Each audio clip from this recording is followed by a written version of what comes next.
Good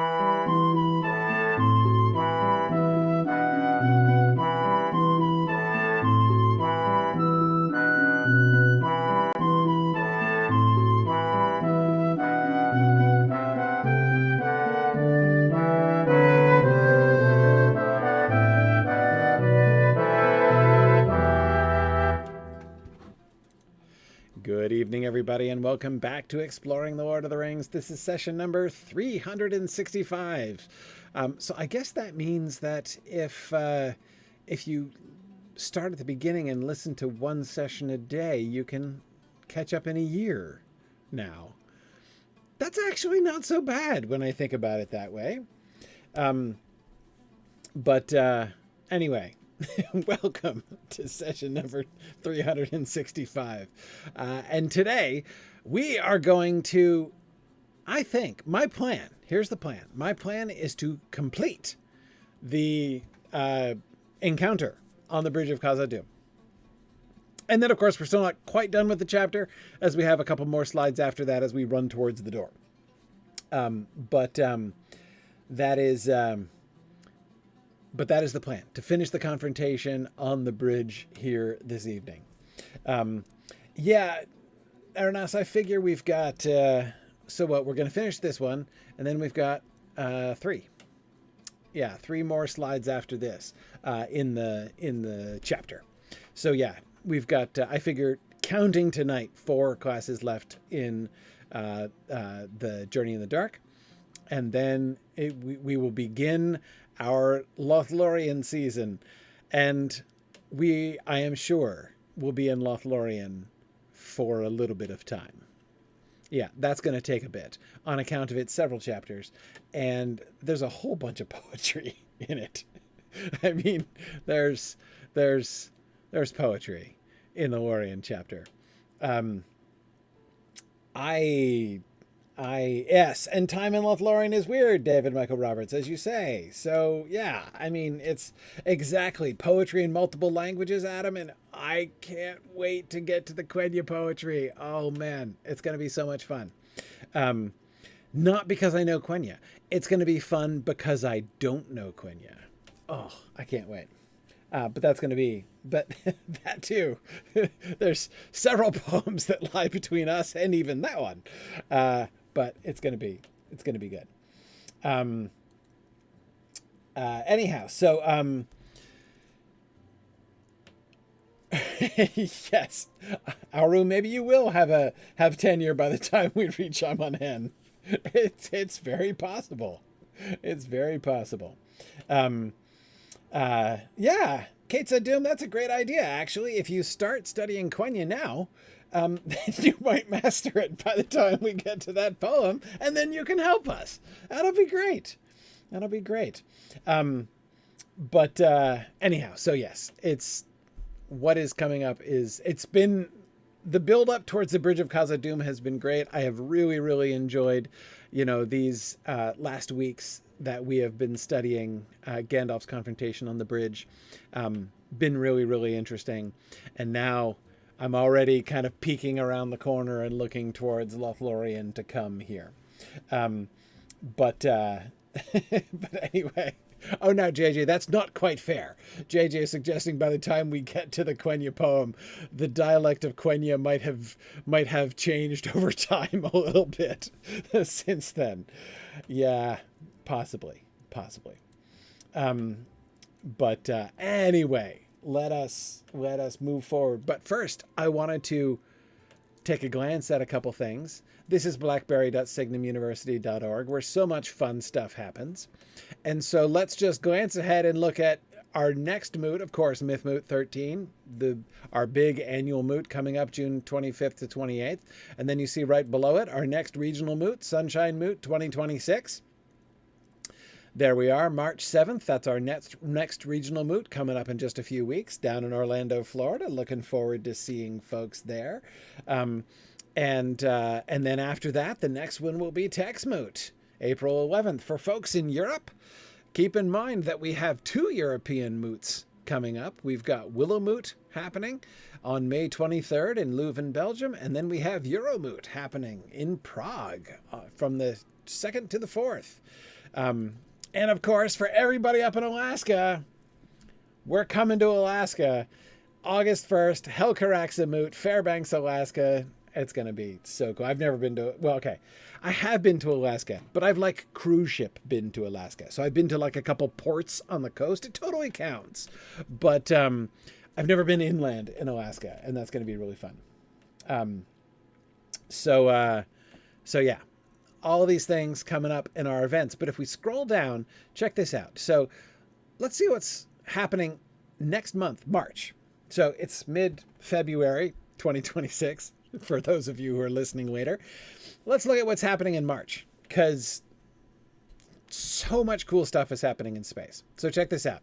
We've got a module on the history of the Vikings. So we've got some Viking history going on.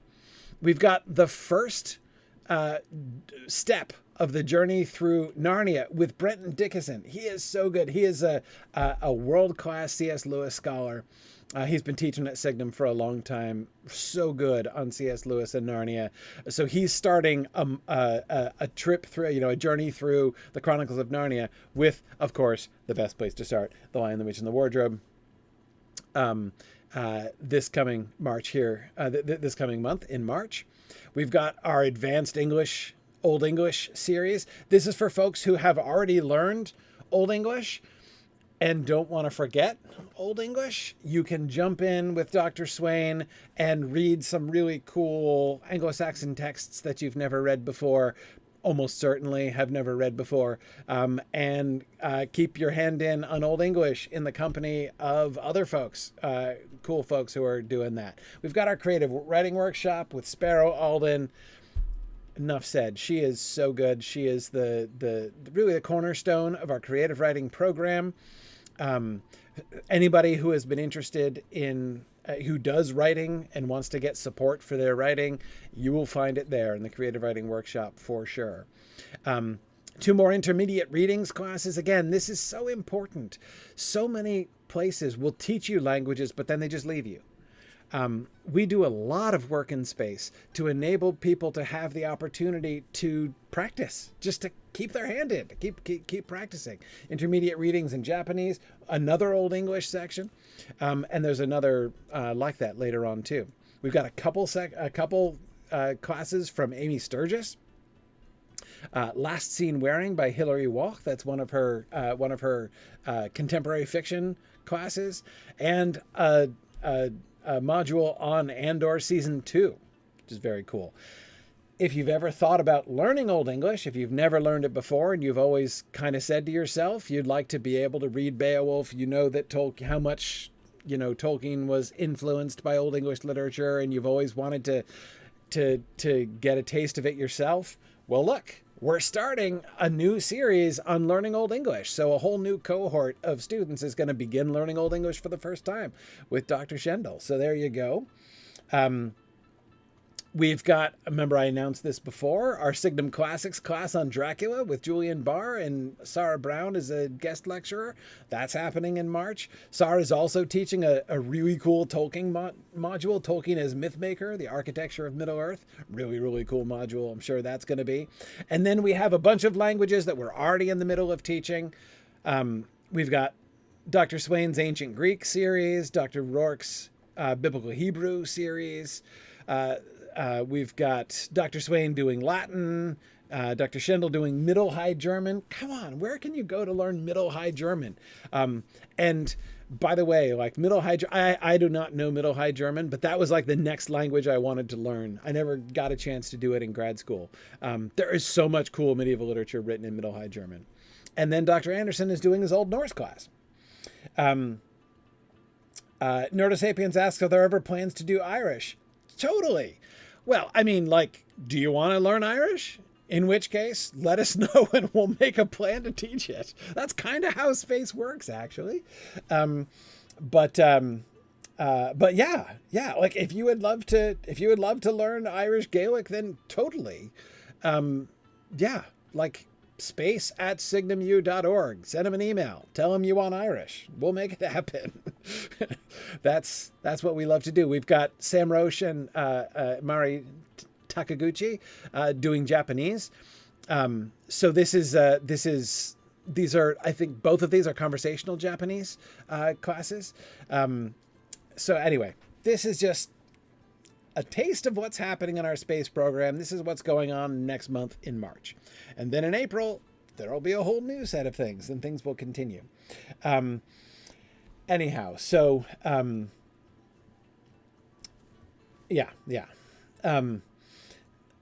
there's so much fun stuff. So I encourage you to check out. See, this is this is a list of all modules. If you're just starting, because see, some of these are for ongoing cohorts, right? Like you don't necessarily want to jump into the 7th month of Ancient Greek, though, maybe you do, who knows? But you can just click on Jump In Ready and see this is just the list of ones that you can start off on this month from scratch. Lots and lots of stuff happening. Anyway, I commend our list of space modules to you. Space modules are really fun, wonderful learning experience with great fellow students, wonderful teachers, and just a wonderful opportunity to learn in good company. It's these are just 1 month modules, really low commitment, and well, I was gonna say no homework. Like you kind of should probably read the stuff and everything, but like no papers and tests and no grades is the main thing there. Anyway, that's what's going on next month in space. Now, yes, do as much homework as you like is how space works, Balinor. That's a great way to say it. Absolutely. All right. Let us get back to Gandalf. When last we left our favorite wizard precariously on the bridge, we had Aragorn and Boromir chasing up after him. Notice that I don't know what to make of the fact that it's just as Boromir cries Gondor and leaps after Aragorn that Gandalf breaks the bridge. It's probably no relation. Like he's probably not actually triggered by Boromir's class there. Yeah, I don't think it's a reaction, but it does feel like it. I agree. I mean, the thing that makes it kind of striking to me is that it's the same paragraph. Like, he could have put either that in its own paragraph and then started a new paragraph with at that moment Gandalf lifted his staff. But the way that Gondor cried Boromir and leaped after him at that moment Gandalf lifted his staff is the way that one paragraph begins. It's hard for me not to kind of make that connection. I don't think it really has to do with Boromir. Yeah, I suspect it's at the same time rather than in response. I think that's probably right. Yeah, now hang on. You do have it in 2 paragraphs? Let me double check. That it's possible. Because that is what is throwing me off there. Let me look at my old my old 20th century edition here. Okay, Bridge of Khazad-dûm. Oh yeah, I have it there too. Okay, maybe that was an ebook error then. Yeah. Okay, hang on a second. Let's go back. I'm going to fix it then. Because that is better. Let me not be distracted by something that is just a purely digital artifact there. Okay, yep. It could be a digital copy error, I think. Yeah, okay. Great. Well, that makes more sense. In which case, grouped like this, they don't seem linked together again in the same way. I love that Boromir, again, I said this last time, let the record show that Boromir charged a Balrog. And like an attacking Balrog, what's more. So that's a big deal. Side by side like this, that is, sorry, their two battle cries side by side are interesting to me. Boromir, both of them have a one-word war cry, which simply...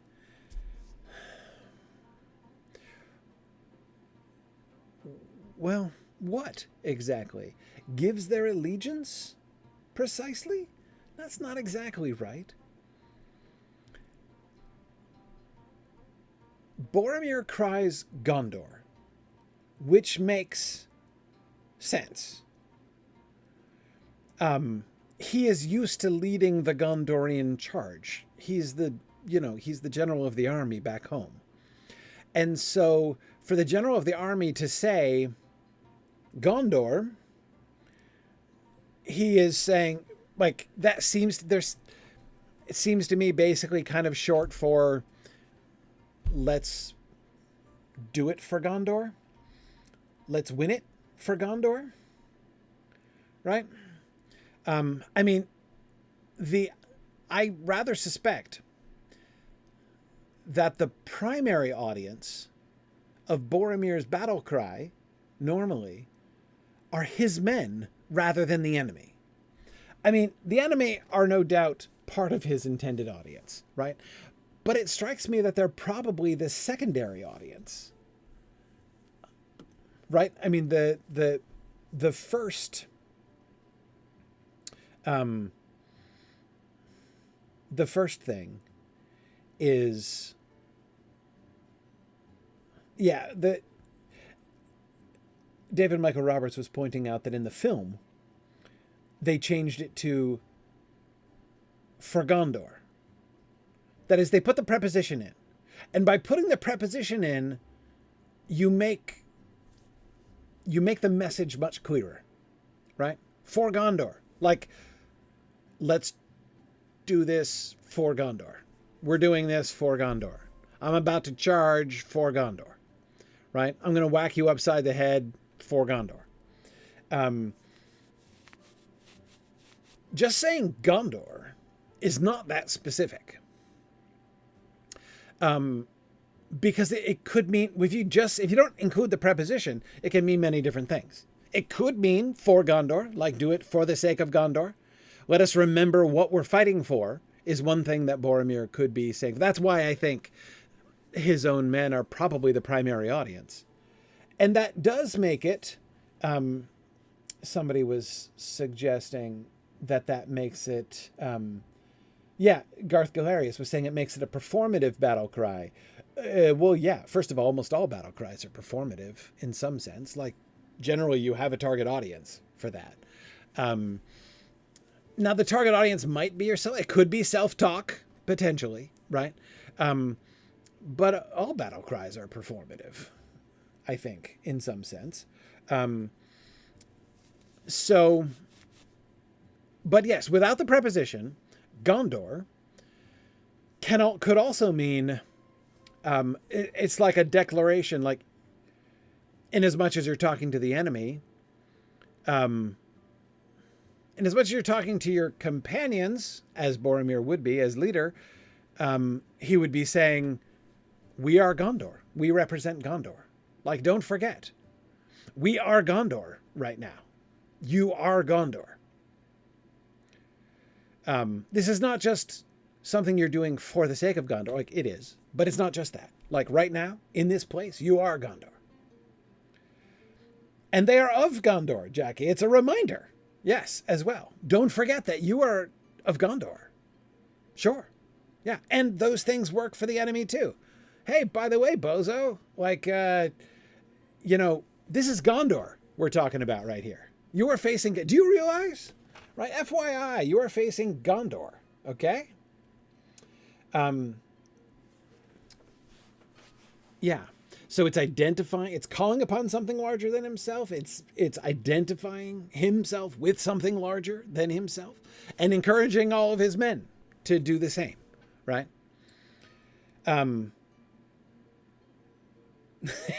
Right. Eric suggests that the original battle cry was the entire grammatical declension. Gondor, of Gondor, to or from Gondor. Yes. Something like that. Yes. Yes, exactly. Now, but contrast that with Elendil. What are you communicating when you shout Elendil when you attack?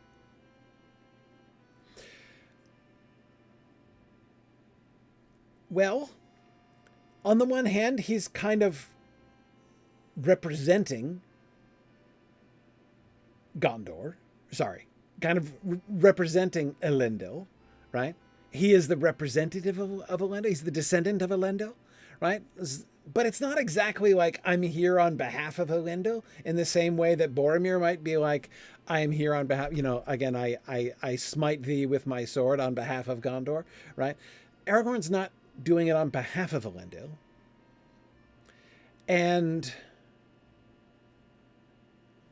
yeah, Fourth Dauntless, I agree. Fourth Dauntless says Elendil means faithfulness to an old promise and hope for the future. Yes. And I think implicit in that is the idea that it's an identification with Elendil. A.D. Pirtle, I think that's a perfectly sensible way to look at it. In the same way Boromir wants to live up to being Gondorian, maybe Aragorn wants to live up to his ancestor. Yeah, absolutely.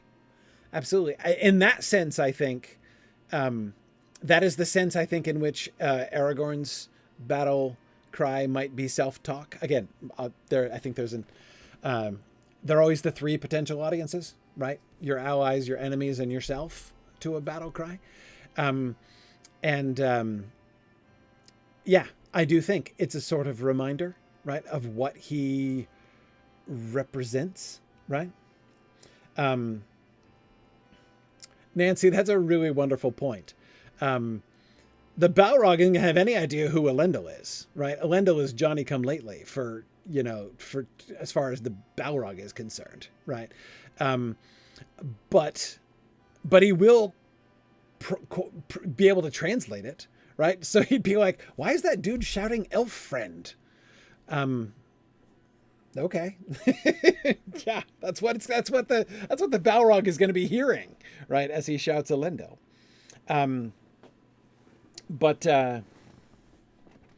Yeah, Garth Galerius, I think that's interesting. Boromir is a nationalist and Aragorn is espousing a higher kind of philosophy as exemplified by Elendil. Inasmuch as Aragorn not only is... So on the one hand, his shouting Elendil is on the one hand clearly short for I am Aragorn, the heir of Elendil, right? And so I have both the right and the power to smite the crap out of you, right? Like, so on the one, that's kind of like the sense of it, right? It also clearly is a statement of, Fourth Dauntless, as you said before, of hope for the future, right? Another way that you could kind of expand Elendil, that one word into like a larger statement would be like Elendil has returned, right? The sword that was broken comes to war, as will be said later on.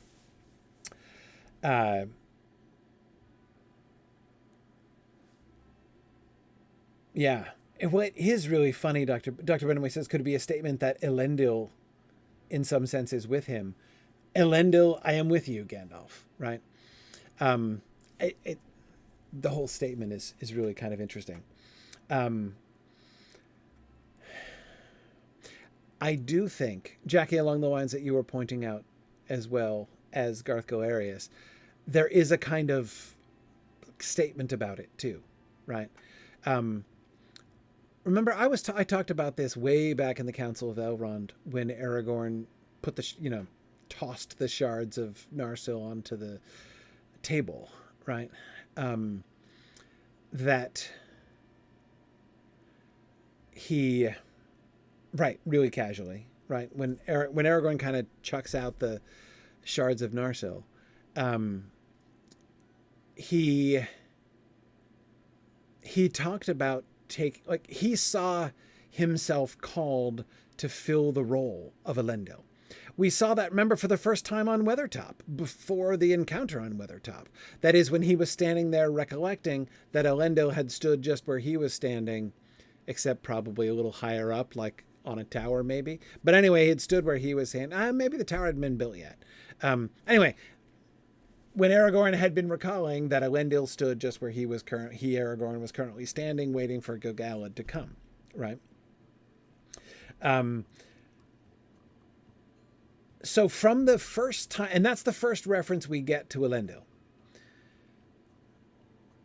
So, and from that first moment, Aragorn is putting himself, he is himself seeing and reflecting on the fact that he is walking a parallel path.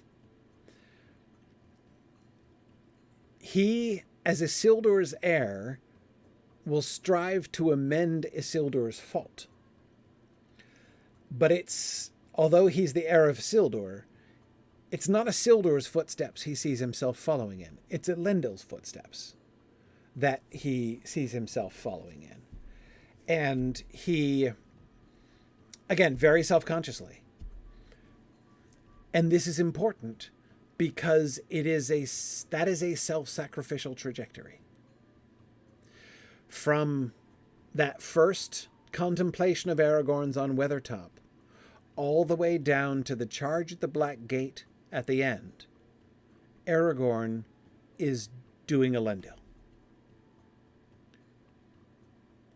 Whether it be building alliances, whether it be, attacking Mordor, being willing to lay his own life down. Yes, gloriously terrible Balrog nostrils. He is Isildur as he should have been, perhaps.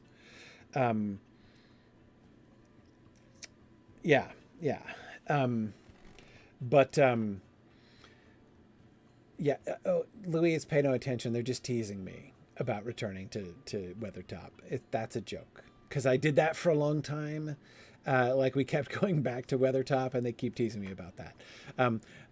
One of the things about this class is there's a lot of very long-running jokes. There have been inside jokes that have been long-running jokes for more than almost a decade now. We're getting there, right? Yes. Anyway, they're spiritual jokes. Andrew Perth, yeah, exactly. Anyway,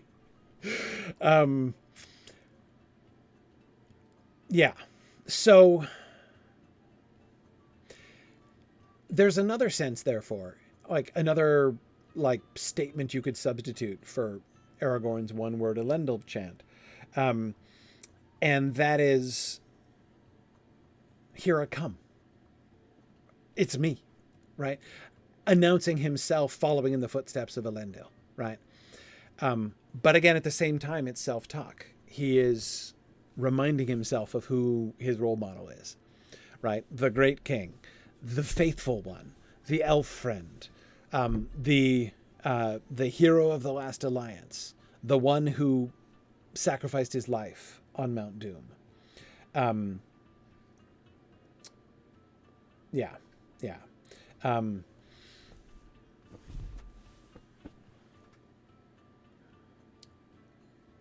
And this is if you think forward for a second, and you think about what this means for Aragorn. On the one hand, Aragorn is going to be, spoilers, Aragorn is going to be the long-lost king. But Aragorn does not ever talk as if what he's doing is restoring the line. Right? He doesn't have anything to do with Eärnur, the last king. He's not just picking up where his plan, his purpose, is not to just pick up where Eärnur left off. That would be a really bad idea. Instead, he's doing the Elendil. he's reestablishing the kingship. You know, it's like how Éomer is going to be the head of the third line of kings in Rohan, except, 100 times bigger, 1,000 times more significant than that. The king will return. But again, remember what he's going to do at his coronation. Yeah. Anyway, it's more about Elendil, even than it is Isildur, and certainly than it is Eornur. But I think this is what, more than anything else, what his battle cry points us to. I said there were 3 audiences of any battle cry, right? Your allies, your enemies, and yourself. In this case, of course, there's a 4th audience. That is us, right? The readers, right? And as readers, the thing we are being continuously reminded of,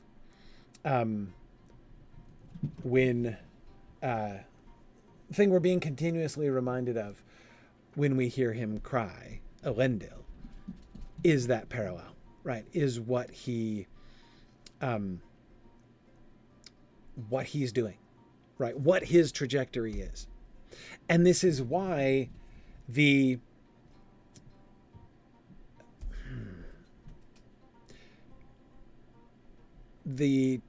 attack on the Black Gate has so much payoff when you pay attention to this, right? When you see this. This is not just the kingship has been restored, but the first thing the king wants to do is this really risky gamble, right? No, he's the whole way. He's doing the Elendil, and he is re-establishing things. He's starting things again because he knows. He knows he's either going to fail and die, or he is going to usher in the 4th age and the dominion of men. Those are Aragorn's 2 options.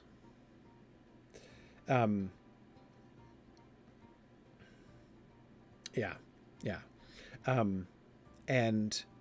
And he's announcing it all the way through.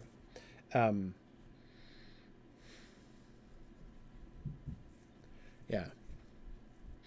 Now that's really interesting. Oh, Little Bridge of Khazad-dûm. You said Aragorn says Elendil 17 times in the text. Is that in Fellowship of the Ring only, or all of the Lord of the Rings? But only 3 instances of him using it as a battle cry? All of the Lord of the Rings. Okay. So Aragorn only uses Elendil 3 times as a battle cry? We didn't get it in the Chamber of Mizarble, did we? Is this the first Elendil battle cry we've gotten? I feel like it isn't. But maybe it is.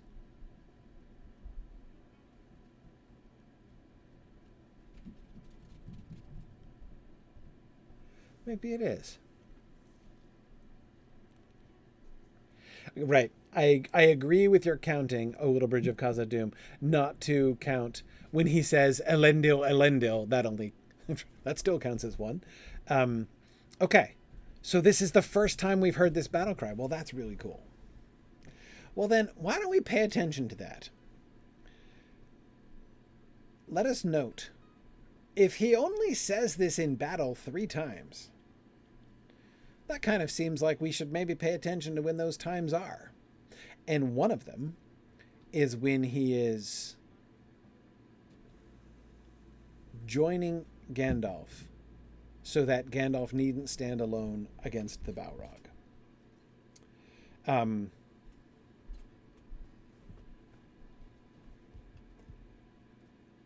Yeah. Interesting. Okay, it is definitely the first. Cool.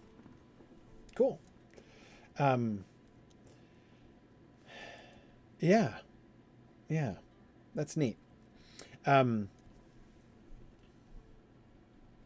Right, is recorded as saying it in battle, of course. I do agree, Adam, that the implication, certainly. 3 times is plenty, to let us imagine that he's saying that pretty much every time, right? Yeah. Yeah, no, he's not going to get a chance for a battle cry at Pelennor. I mean, or rather, I'm sure he did, but it's not going to be recorded because the narrator is too busy making me cry. That is the Tolkien eucatastrophe that gets me 100% of the time. Does not matter how often I read it, it gets me every single time. The arrival of the fleet at the Pelennor. Sorry, I'm going to start crying if I even just name it. Yeah. Yep. Okay. I didn't think it was at the Chamber of Mizarble, but that would have been most likely. Yeah. Okay.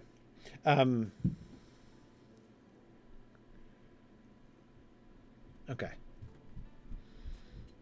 Oh, and yes, I had forgotten to acknowledge, but I meant to. Several people were observing about the interesting fact that in calling out Elendil, he is also looking ahead to the reuniting of the kingdoms of Gondor and Arnor. So there is a sense in which his battle cry like outranks Boromir's, even though that's not the intent. I don't think it's the intent, but the juxtaposition invites it, right? Boromir's is all about the present he has known, the army he has led, the kingdom he has known and loved. Aragorn's is both about its ancientry, to use Faramir's wonderful word, and its hope for the future as well, right? Boromir's is a statement. Aragorn's is a promise, right?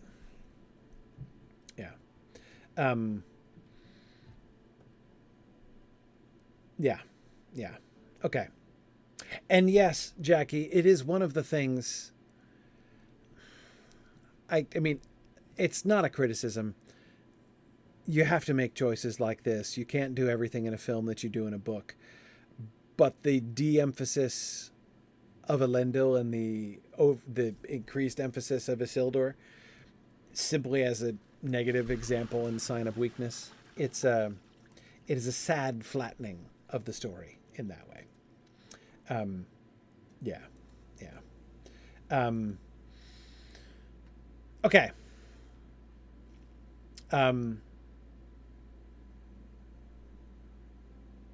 Let's continue. At that moment, Gandalf lifted his staff, and crying aloud, he smote the bridge before him. The staff broke asunder and fell from his hand. A blinding sheet of white flame sprang up. The bridge cracked. Right at the Balrog's feet it broke, and the stone upon which it stood crashed into the gulf, while the rest remained, poised, quivering like a tug of rock thrust out into emptiness. With a terrible cry, the Balrog fell forward, and its shadow plunged down and vanished. But even as it fell, it swung its whip, and the thongs lashed and curled about the wizard's knees, dragging him to the brink. He staggered and fell, grasped vainly at the stone, and slid into the abyss. "Fly, you fools!" he cried, and was gone.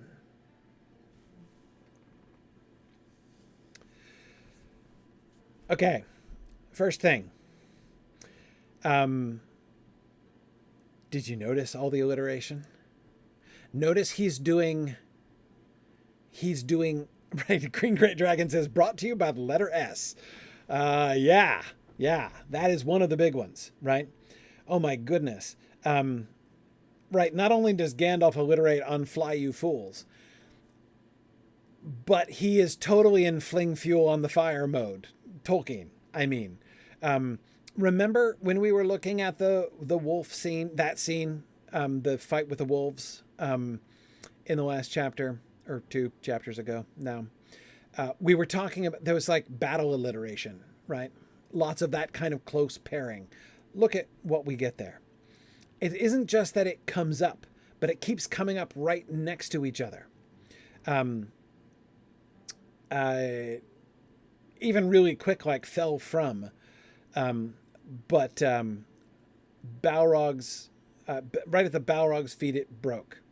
The stone upon which it stood, the rest remained. And then next one fell forward, right?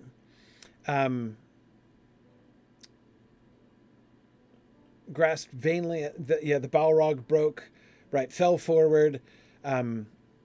Stone slid. Fly, you fools. It's there's a few things that kind of obtrude themselves more upon your attention, but once you notice, look at the S's. Staff, smote, staff. Sheet, which is not quite the same. Sprang. Stone, stood. Even rest remained. And then even emptiness at the end.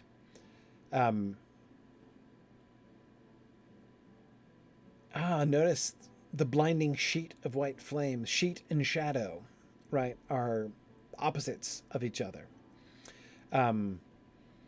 Even things like lashed and curled. Those are two L words. They don't both start with L. But lashed and curled are two very liquid words, right? Staggered, stone, slid. Lots of S's all the way through.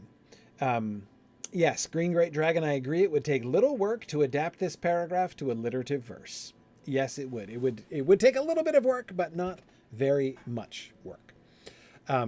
Yes, asunder is another of the S's. Absolutely. That's where the stress falls in that word. Again, even things like fell from his hand, right? Again, those are really simple phrases, and, the from his, neither of those words is strongly stressed, but the bees, broke, blinding, bridge, Balrogs, broke.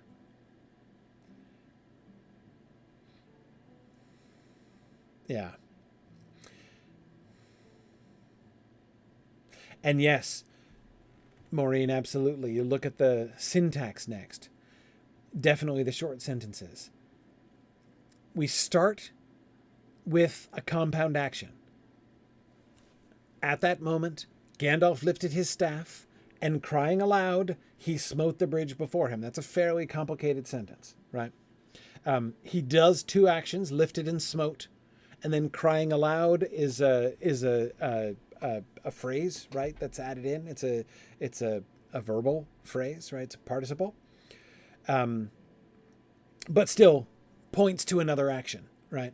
So that first sentence starts off kind of complicatedly, right? Describing Gandalf's action. The staff broke asunder and fell from his hand. Simple sentence, two verbs, compound verb. A blinding sheet of white flame sprang up. Another thing happening, right? Another effect being described on its own, as we've seen so many times. The bridge cracked. So you notice that the whole shape, notice how the sentences dwindle. There's a consistent shortening, increased terseness. At that moment, Gandalf lifted his staff, and crying aloud, he smote the bridge before him. The staff broke asunder and fell from his hand. A blinding sheet of white flame sprang up. The bridge cracked. You hear that?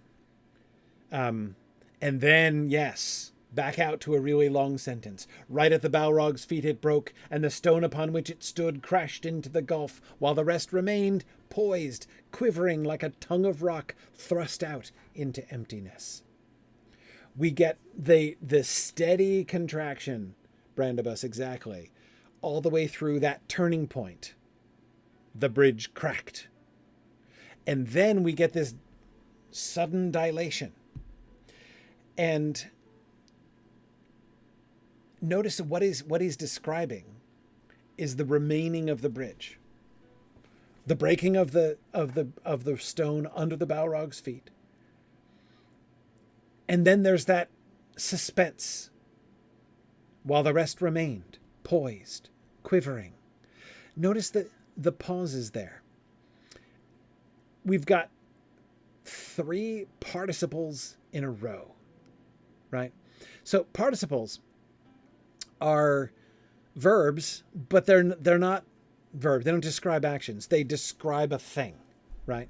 Like they tell you what it's doing, but it's not the place of an action in the sentence, right?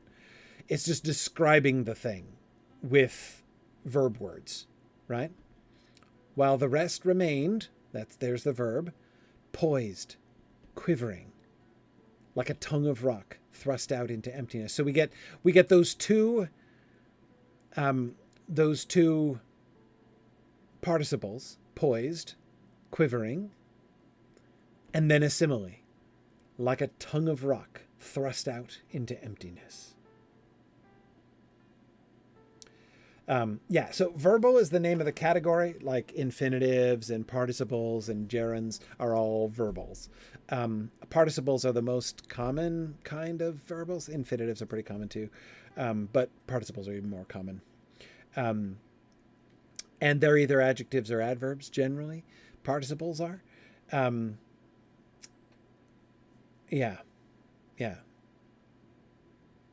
While the rest remained. Right at the Balrog's feet, it broke. It is the subject of the sentence.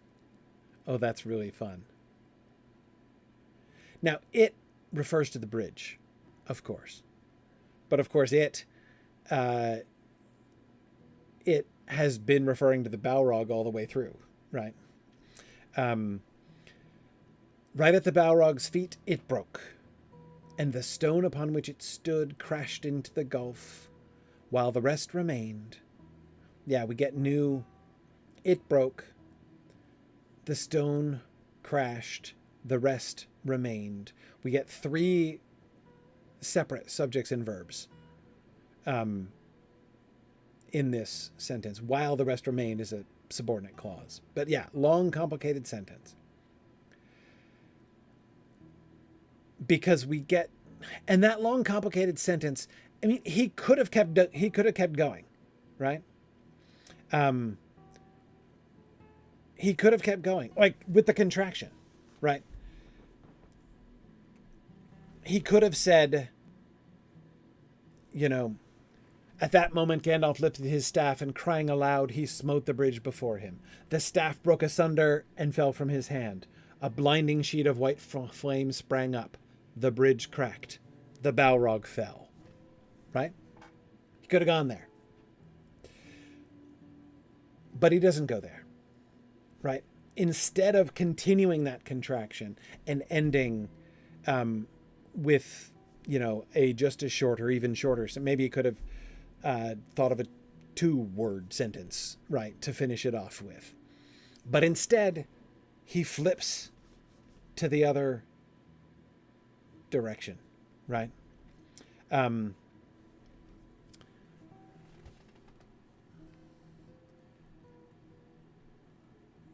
We get a phrase, right at the Balrog's feet, it broke. So it broke is still really simple, but we're told where it breaks.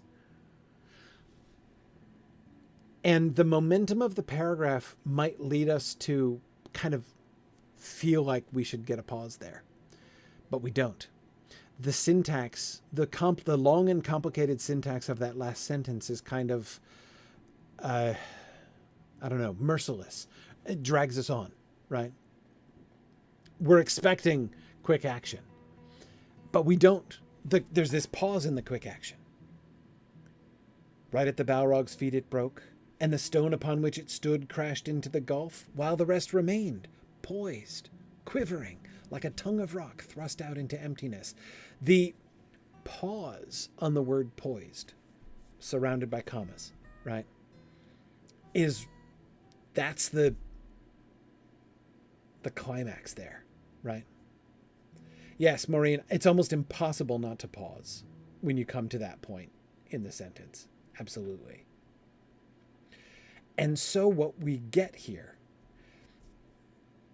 what Tolkien has accomplished with his syntax there in that sentence, is to focus our attention not just on the Balrog falling, and being conquered, but on Gandalf and on the tenuous position of Gandalf himself. The rest remained, poised, quivering like a tongue of rock thrust out into emptiness. Well, and not just Gandalf. Gandalf, Aragorn, and Boromir are all currently standing on this tongue of rock thrust out into emptiness, in fact.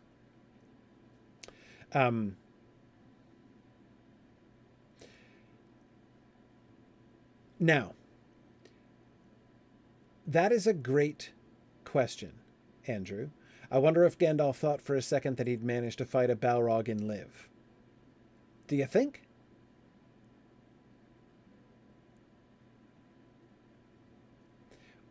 We skipped a step here. How did Gandalf break the bridge?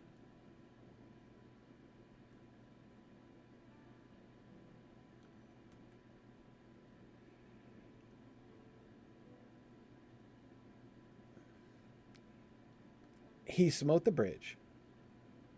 Okay.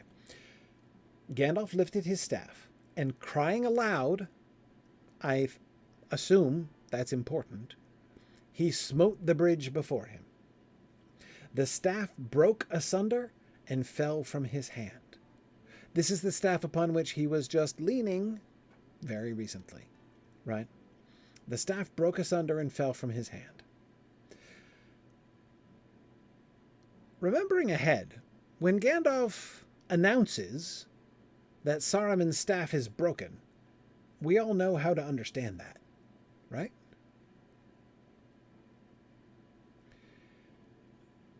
Gandalf smites the bridge with his staff. The staff broke asunder and fell from his hand. A blinding sheet of white flame sprang up.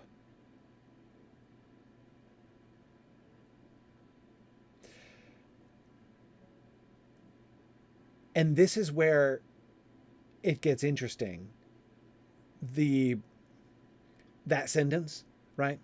Once again, a description of a thing happening without the kind of connectors that we might kind of prefer to find there. Did the white flame burst out? Like, did his staff explode into white light? It doesn't say that. It doesn't even say that the slamming down, the smiting of the bridge with his staff, that like the three things all happen at the same time. Smite, when he smites, it breaks. When it breaks, sheet of white flame. It doesn't say that. In fact, the separate action, the staff broke asunder and fell from his hand, suggests some kind of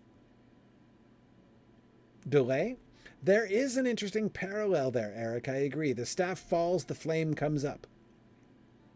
The staff goes down, the flames come up. Absolutely. Absolutely. And yes, it doesn't say they happen at the same place. I agree. In fact, yeah.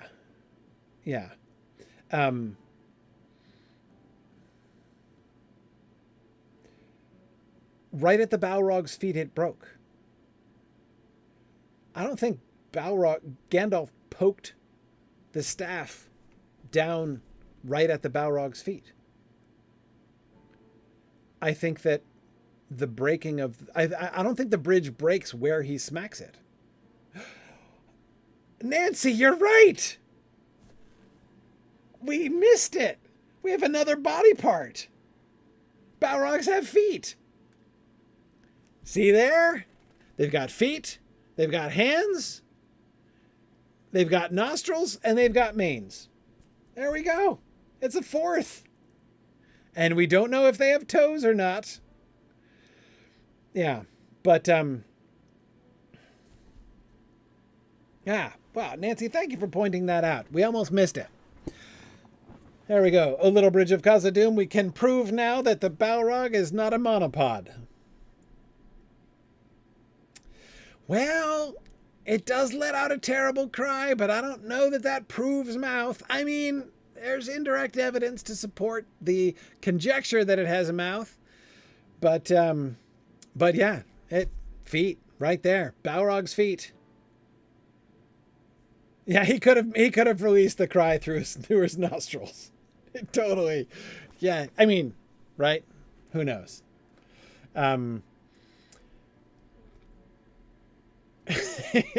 Anyway, okay. But thank you, Nancy, for pointing that out. I almost missed that. So that all of you will be prepared for the future Tolkien pub trivia question, which says, list all of the body parts that the Balrog definitely has.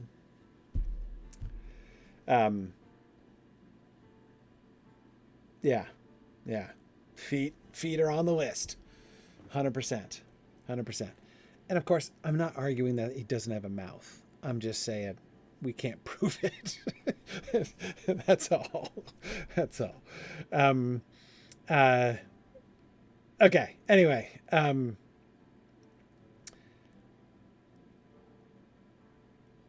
But anyway, the feet. Gandalf smites the bridge before himself, that is. And then it breaks right at the Balrog's feet. And I'm guessing that's not in exactly the same place where Gandalf just struck it. We don't know exactly where the blinding sheet of white flame springs up. But it may or may not be at the same place where the bridge broke. Probably the same place where the bridge broke. Probably not the same place where Gandalf struck it down.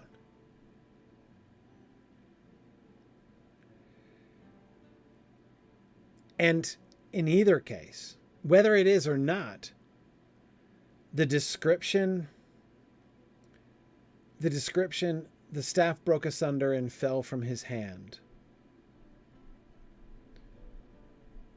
Again, the fact that we get a compound verb there, like he doesn't say the staff broke asunder. And when it did, a blinding sheet of white flame sprang out, or whatever. Frodo is seeing the destruction of Gandalf's staff. He sees Gandalf's staff break and fall. And then he sees a blinding sheet of white flame springing up.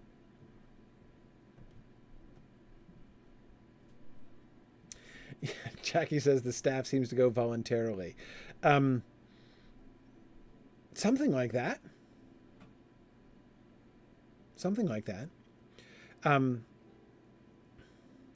I do think, by the way, I don't know. Do the latest two Dungeons and Dragons rule sets, D&D 1 or 5e, still have retributive strikes? Can you still break your staff? If you have like a Staff of Power, Staff of the Magi, can you still break it for a retributive strike? I know that was there in the first edition and second edition. You still can? Okay, that's good, Merlinus. That is absolutely... Oh, Valinor, I'm positive it's in the first edition. Positive. That's straight from this scene, right? So Gary Gygax's interpretation of this scene, clearly, right? JJ says, so that's where Tolkien got the idea. Gary Gygax's interpretation is that Gandalf, by destroying his own staff, he chose to destroy his own staff and release its stored power in one big shot, thereby blasting the bridge. That's what a retributive strike is in D&D, right?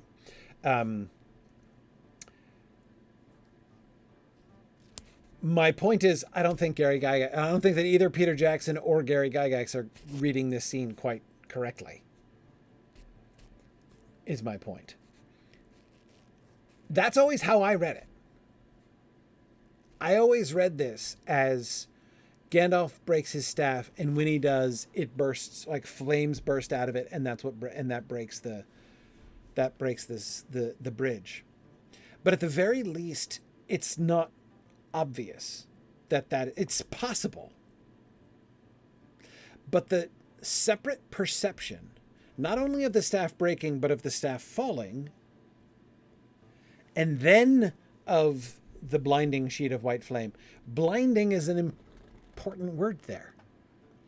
If the sheet of white flame is blinding, and it is perfectly contemporaneous with the breaking of the staff, it's going to be physically impossible to see the broken staff falling from Gandalf's hand, on account of the blindingness, right?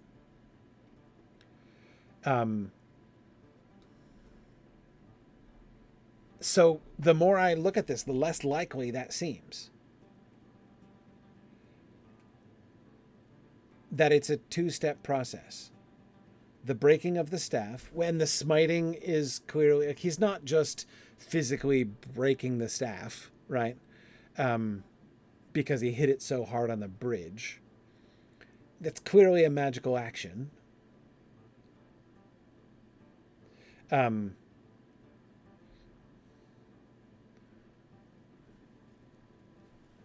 There it is, Merlinus. Thanks for that. They don't call it a retributive strike anymore in 5e.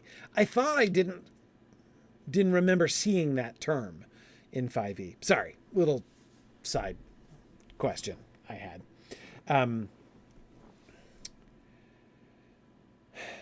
Yeah.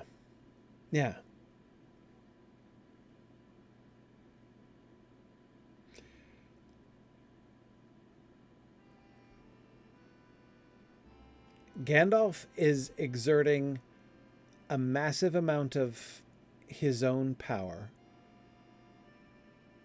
as made visible in the blinding sheet of white flame, to crack the bridge right under the Balrog. This is clearly a self-sacrificial act on his part.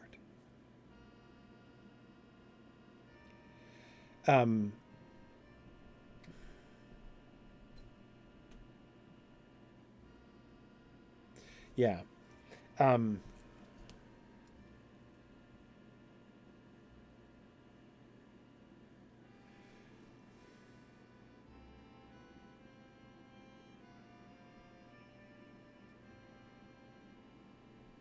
It is almost like, what's the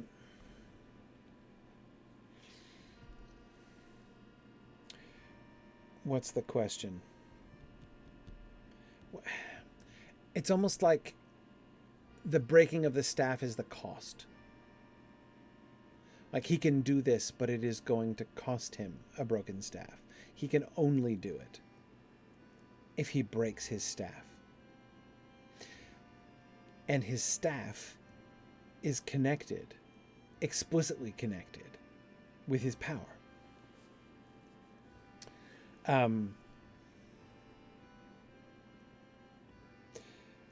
The law of equivalent exchange, Andrew? Yeah. Oh, hang on. We're not advancing, in fact. Yes. But that's what I'm kind of getting towards. That it feels, when you look at the sequencing here, it feels almost like an exchange like that. Instead of... It's not like... I don't think that Gandalf just overloaded his staff. Like, he attempted something so powerful that the staff couldn't handle it and broke, for instance.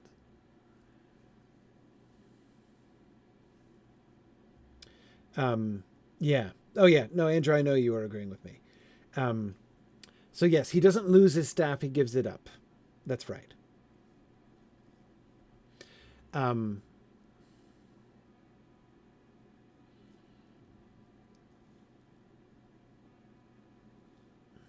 Yeah. I don't think there's any coming back from this. He does, in fact, need Balrogian assistance to fall. Like, it doesn't kill him. He doesn't drop dead. His broken staff falls. He doesn't fall. But of course, if you, yeah, Saruman's broken staff doesn't kill him either. Good. Yeah. Trifle and JJ were both thinking the same thing there. Yes, exactly. But it's clearly a sacrifice.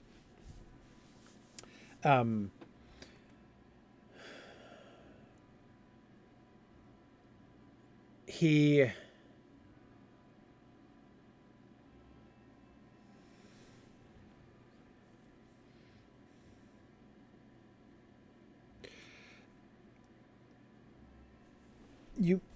did you notice my title for the class today? His staff was broken on the stone.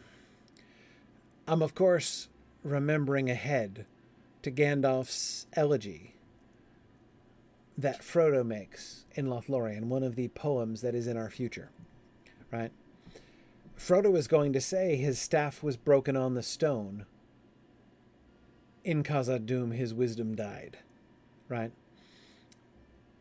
In Frodo's poetic imagination there, it seems fairly clear to me that Frodo himself equates Gandalf's staff breaking on the stone, not with triumph, but with death.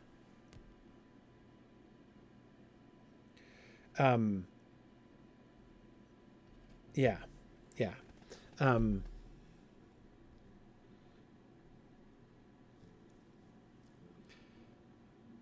Yeah. We'll get to the poem. we'll get to the poem, but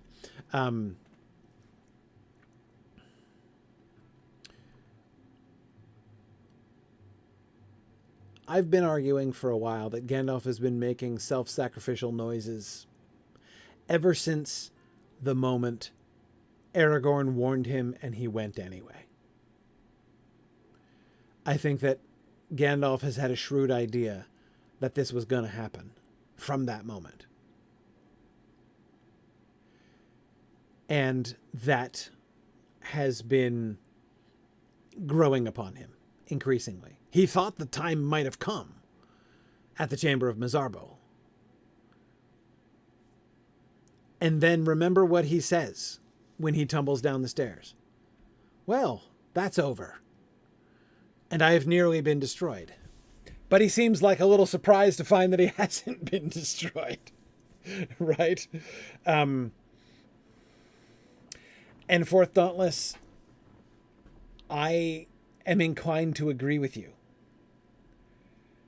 I'm inclined to agree with you that one of the reasons that Aragorn suddenly cries out, "He cannot stand alone, I am with you, Gandalf," is that Aragorn also sees the direction. I mentioned last time, like, maybe he too had a moment of foresight here.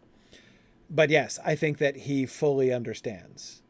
Fully understands that Gandalf is sacrificing himself here. I really don't think that Gandalf's hand is being forced by Aragorn and Boromir's charge. Mostly just because it's hard to see what else Gandalf does. To say that Aragorn and Boromir's charge changed Gandalf's tactics in some way or triggered this action in some way is to suggest that had they not charged, he'd have done something else. In which case, what?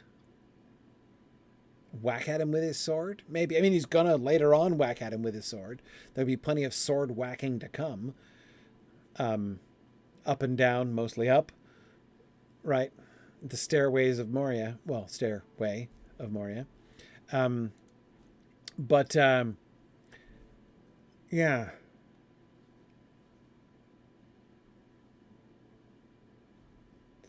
But I don't think so. I don't think his plan is just to fight it here. His plan is to send it down into the deeps. And that's the only way he can be sure. If the Balrog plummets, that is the only way Gandalf can be confident that the ring will escape, that Frodo and the company will escape. Because then he's doing two things. Not only is he throwing down the Balrog, but he is also doing the rearguard thing. Right? I mean, he's cut off the enemy from any possible advance. They can't catch them anymore.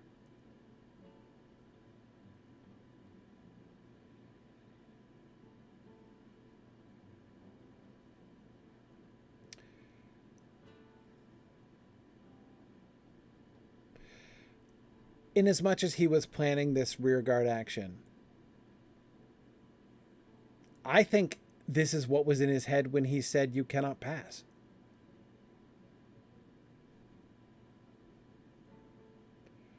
I think that's why he's so confident that the Balrog cannot pass, right?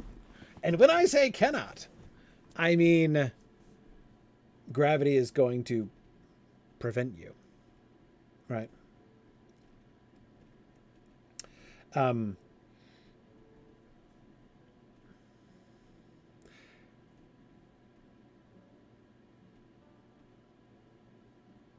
I think that the breaking of his staff is the clearest signal that Gandalf's death, when he's pulled down by the Balrog, it's not just a tragedy. It's not just a tragedy, it's a sacrifice. This is not just Gandalf won, but oh no, then he slips and falls. How tragic. It's not just tragic.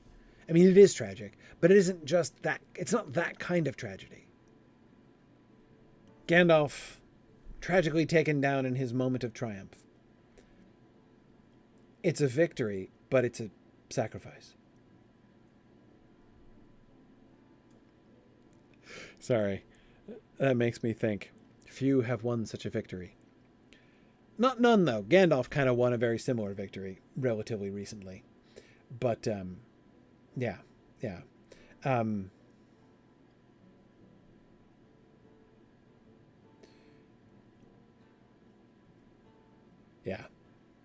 A purposeful death, Nerdosapiens, I agree. So what about the flashing white fire and the staff? I think the blinding sheet of white flame is the outward expression of the power that Gandalf has just unleashed. He has broken the bridge. The bridge cracked. That is the result of the action. The white flame springs up. What does that accomplish? What does it do? Apart from apparently blinding people briefly. It doesn't... Does it stop the Balrog? Does it burn the Balrog? We're not told any of those things. What seems to be accomplished in the sense that here's what happens next is the bridge cracked. So Gandalf's power was to crack the bridge. The white flame that springs up seems to be the visual manifestation of the power that he just unleashed. The breaking of the staff seems to be the cost of his unleashing that much power.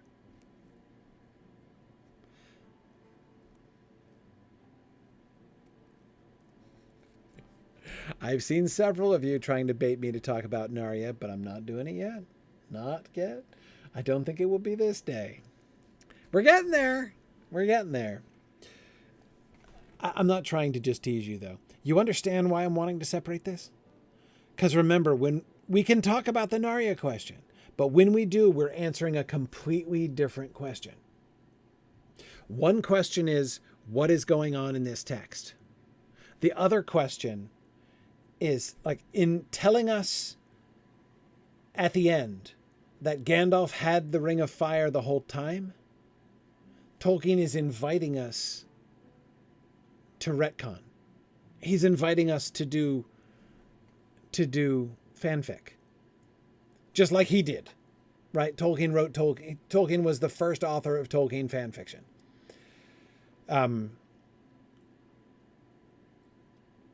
And he's inviting us along with him. But from the manuscript evidence, it is perfectly clear. I think it's perfectly clear. I'll be happy to see any other evidence that I'm forgetting if I'm wrong. But I think it's perfectly clear from the manuscript evidence that he did not, that Gandalf having Narya with him did not inform any of the writing of any of these passages. Certainly not pre-Gandalf the White. So no, Astro, it wasn't a gleam in his eye that Gandalf had it at this point when he wrote these passages. But no, Kurtzimus, we don't have to go back and discuss them at the end when we learn that Gandalf had Narya. Now let's go back and reread every passage involving Gandalf. No, that's not what I mean. All I mean is it's a different proposition. Tolkien has invited us in that passage where he talks about Narya. He has invited us to imagine if Gandalf had Narya the whole time, how might that give us a different and new understanding of the text that we've been reading and the text that he wrote? This is, of course, the game that he played himself all the time. He loved this game. How does this new idea not change the story? Like, the text is fixed, but how does it give us a new way to understand it? It's a fun game. It's a great game. But it's a totally different question than what is being described in this passage. Because I'm 100% confident that the use of Narya is not what's being described in this passage. Because Tolkien hadn't thought of that when he wrote this passage. So I'm happy to talk about it. We can talk about it. But to me, it's a totally separate exercise. It's not any longer an interpretive exercise, purely. It's now it's retconning that Tolkien has invited us to participate with him in, which is generous of him and super fun. Yes, Merlinus, when Bob Ross says we don't make mistakes, we just have happy accidents, he is taking precisely the same approach that Tolkien takes in his text. That's actually a very, very close parallel.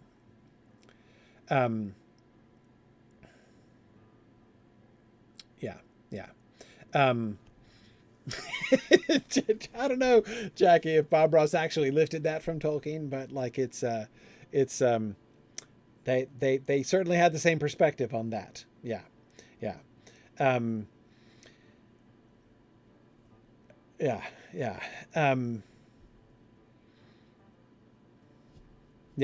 No, 80 Pirtle,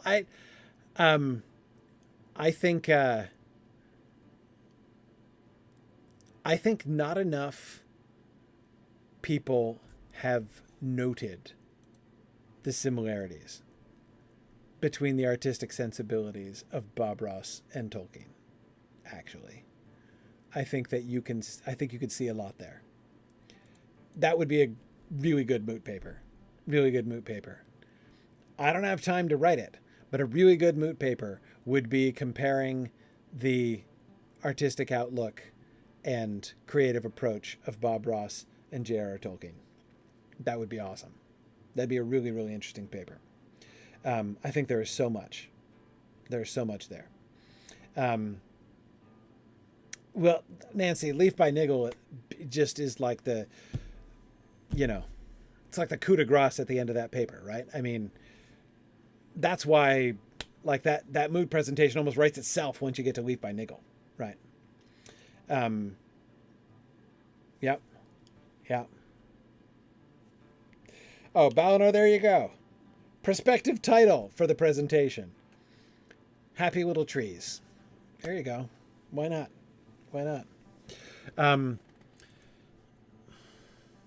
Yeah. Okay.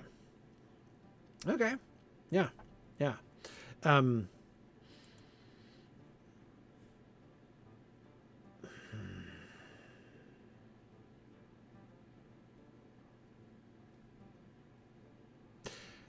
Let's look very briefly at that last paragraph. We've already talked about it some.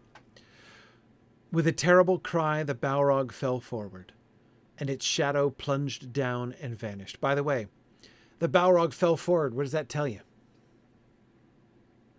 It tells you he's not 1 foot away from Gandalf. Right? I mean, he's falling forward and like not knocking Gandalf off the bridge, right? So there was still a gap between them. And if the bridge broke right at his feet, then it definitely did not break where Gandalf hit it with his staff. Yeah. Yeah.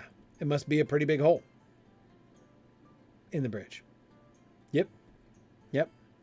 Because we don't know exactly how tall the Balrog is. I think he's greater than... He's man-shaped maybe, but greater. So, yeah. Greater than man height is all we know.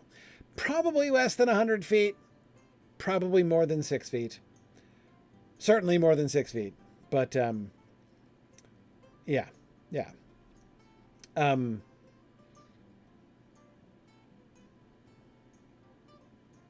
With a terrible cry, the Balrog fell forward, and its shadow plunged down and vanished. I love how those two things happen separately.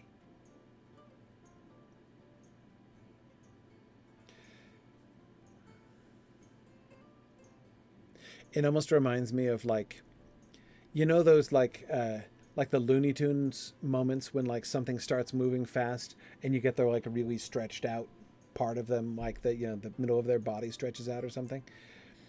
It's almost like the Balrog falls and then the shadow gets jerked down after it. Yeah, Eric, you were thinking of the same thing? Yeah, exactly. Yes, Fourth Dauntless. Perhaps a less fruitful moot paper would be comparing and contrasting the shadow of the Balrog with Wile E. Coyote. Probably not quite as much there as the Bob Ross comparison, but yes, somewhat like that. And yes, Garth Galerius, that would be interesting, actually. Another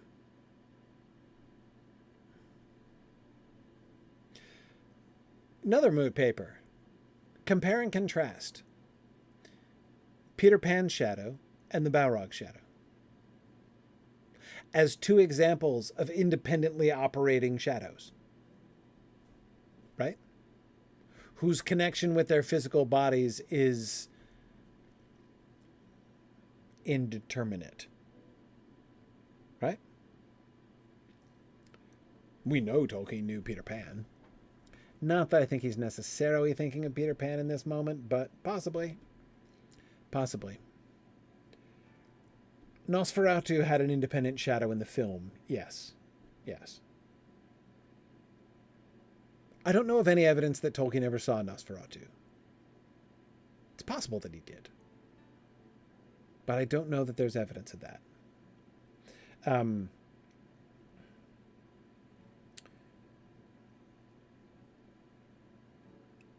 Yeah.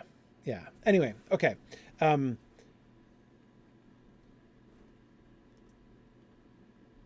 In my opinion, its shadow plunged down and vanished is the corresponding thing to the staff broke asunder and fell from his hand. Remember from the beginning, when we first saw the Balrog's shadow, which is when we first saw the Balrog, or didn't see the Balrog, because what we really saw was the shadow with something vaguely, maybe man-shaped within it, that maybe has hands, feet, nostrils, and a mane. But I've been connecting, especially with that recent, like, ginormous shadow thing that the Balrog just did. I've been associating his shadow with the power and terror that was in it and went out before it, right? Just as Gandalf's staff breaking asunder and falling from his hand. The falling from his, not just fell down, but fell from his hand. Is Gandalf releasing his power? Gandalf's sacrifice, his loss of his power. And the shadow plunging and vanishing is the quenching, the removal, the overcoming of the power and terror that were in the Balrog. Yeah, both are kind of separated from their power. Yeah. Yeah.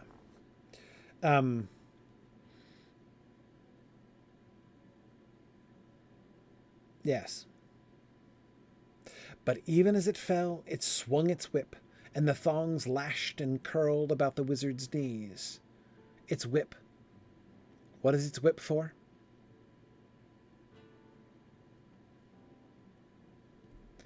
The whip is about the terror. The whip is about torture. Intimidation. Its whip is for tormenting prisoners, and that's what it's associated with. And that image, it swung its whip, and the thongs, plural, lashed and curled about the wizard's knees, dragging him to the brink. He staggered and fell, grasped vainly at the stone, and slid into the abyss. The really horrifying thing about that imagery is how hellish it sounds. Yes, Trifle, that's exactly it. It sounds like he's being dragged into the pits of hell. This demon figure with a torture whip of flame with which he torments those who are cast into eternal slavery and bondage, you know, back in the day. And with which he is threatening Gandalf, right? He's got his sword for his weapon, but his whip is there like, with this I could defeat you, with this I'm going to hurt you, right? I'm going to spend some time torturing you with this whip. And he's falling, but he manages to get in a blow with his torture whip, which again Peter Jackson does very gently. First of all, Peter Jackson turns it into a bullwhip, which it isn't. And secondly, that had to have hurt immediately. Not just because of the thongs of the whip, but because of, I mean, it's a flame too. So they're watching Gandalf burned and tortured in that moment, and then dragged to the brink. He staggered and fell, grasped vainly at the stone, and slid into the abyss. It's a horrible, horrible look. It's horrifying. Like, it's a horrifying thing to see, is what I mean. And then Fly You Fools totally comes up from, like, it's after he's fallen. He's into the abyss. The last thing of Gandalf that they get is his voice calling up to them. Fly You Fools comes out of the abyss, and he's gone. Yes, he doesn't grab the bridge. He grabbed at it, but he grasped vainly at the bridge. He attempts to grasp the bridge and fails. And yes, Almaray, his last words are sassy. Right? Fly, you fools. His final sentiment is an insult to his friends. Right? Yes. Do they need to fly now? Yeah, they should. Because orcs are going to be coming after him. As in fact they do. Right? Yeah, Bendover says it's a British thing. Yeah, perhaps so. Perhaps so.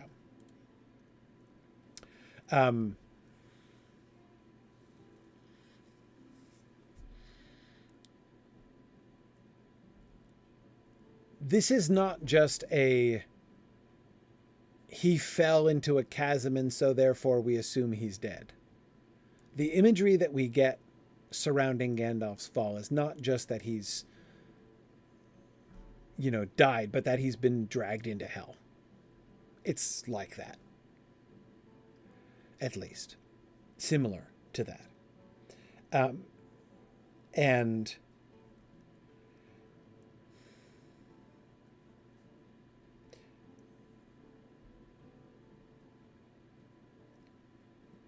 after the staff sacrifice too. Absolutely.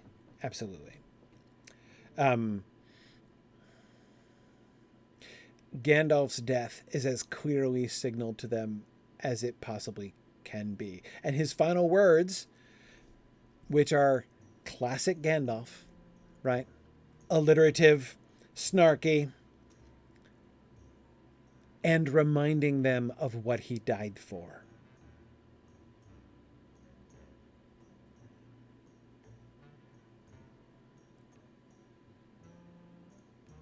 I died so that you can escape, so make with the escaping already.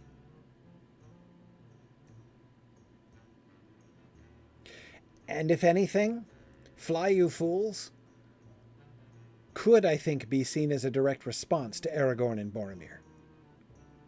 If there's anything that Aragorn and Boromir triggered, I think it's fly you fools. They're right there. Gandalf can probably still see them after he has slid into the abyss.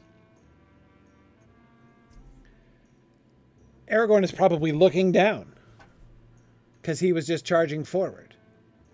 And Gandalf is saying, what are you idiots doing? Yes, exactly.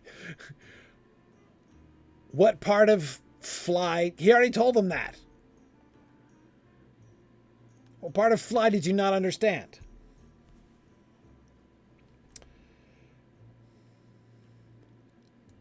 Yeah.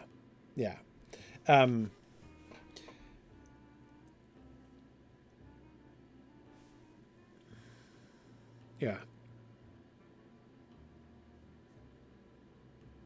The Balrog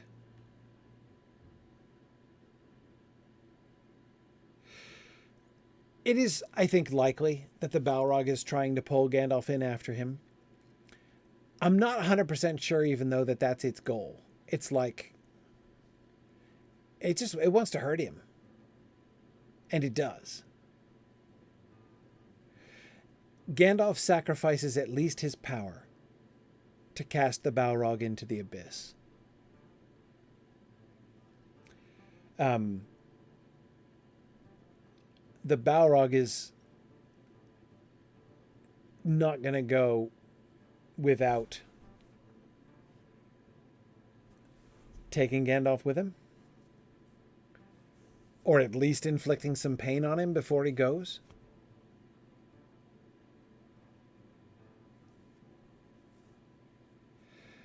Notice the Balrog isn't, I don't believe that the Balrog is pulling Gandalf down.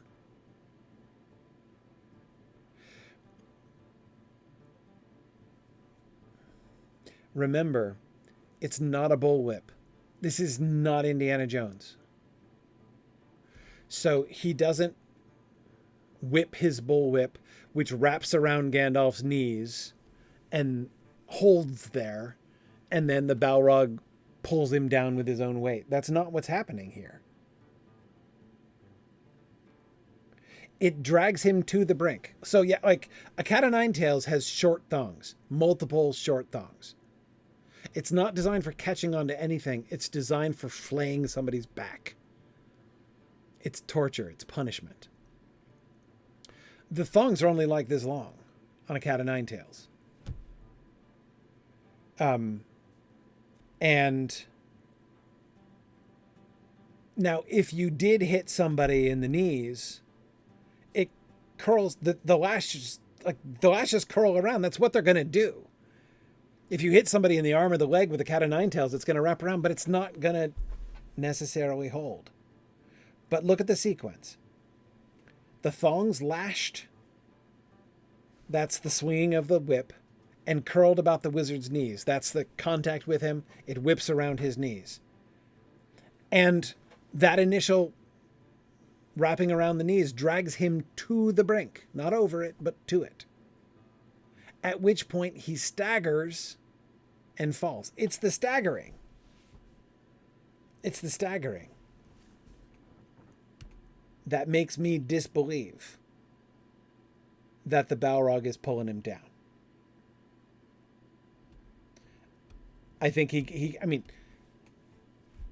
gets knocked over, but he staggered and fell. There was no chance. There was no chance that he was gonna not. Why would you even talk about staggering? The Balrog's huge. If the whole weight of the Balrog is pulling on Gandalf by the knees, there's not going to be any staggering involved. Gandalf's going to be ripped off his feet and yanked into the abyss. But he isn't yanked into the abyss. He gets pulled forward by the lash around his knees, at which point he loses his balance, he falls, tries to catch himself, and slides off the end of the bridge. He doesn't just pull. I don't know. No, I don't agree. I don't agree that the Balrog is mostly shadow. Shadow is what we mostly see. The shadow engulfs and surrounds the Balrog. The shadow is in it and going before it, but I don't think it's made of shadow.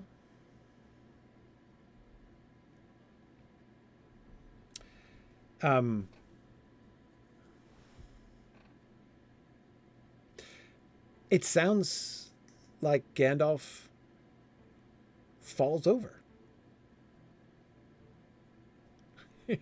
Maybe we should do a Mythmoot reenactment of Gandalf's of the Bridge of Khazad-dûm. More and more. We could do the whole other side thing. We could then do like the staff and the bridge. We could do the whip and the knees. yes, we'd need waivers. Yeah. I think there's even a catwalk somewhere, but I wouldn't actually suggest we do it on a catwalk. No worries.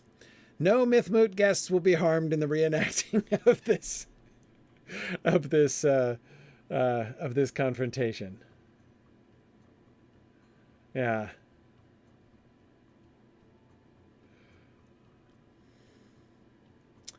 No. Yep.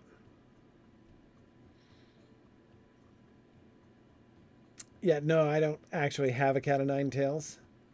Somebody could make one. You know, a friendly one. Yeah.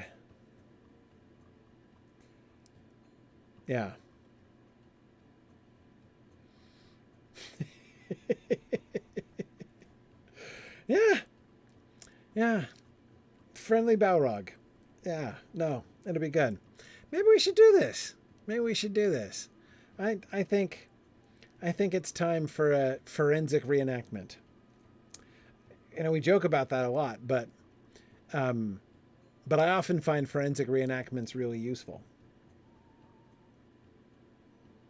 Yeah.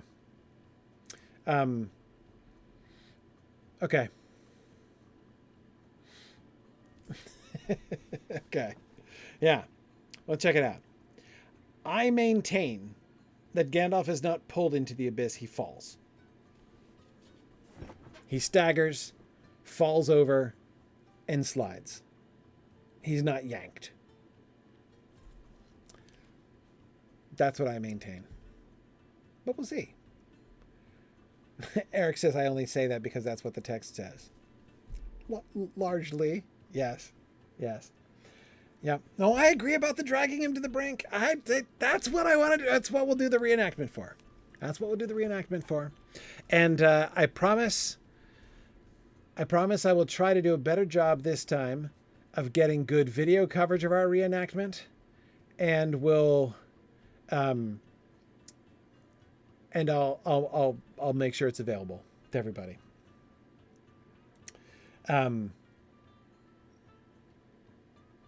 Yeah. Yep.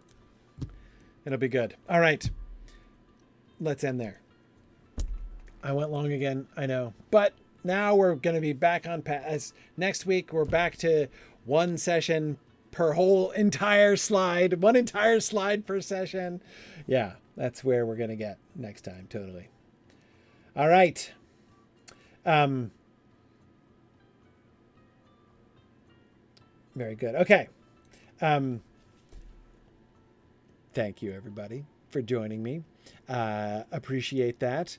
I'm not going to be around next week, by the way. I'm going away on a little trip with my family next week. So a little family vacation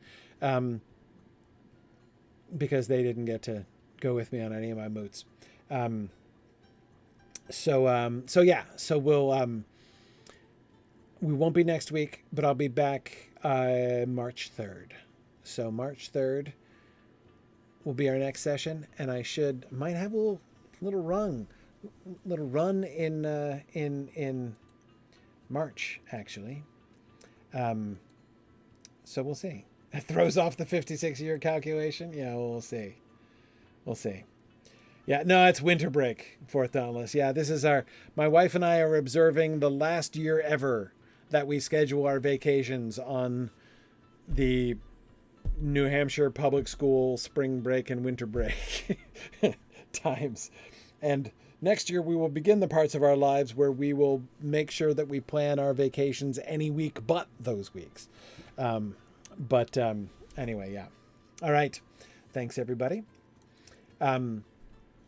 We'll do a quick field trip tonight. All right. And so I'll see you. Book discussion, folks. I'll see you in a fortnight. And everybody else, let's head back down. Let's go back to Moria. Good evening, Professor. Good evening, Druid's Fire. How are you?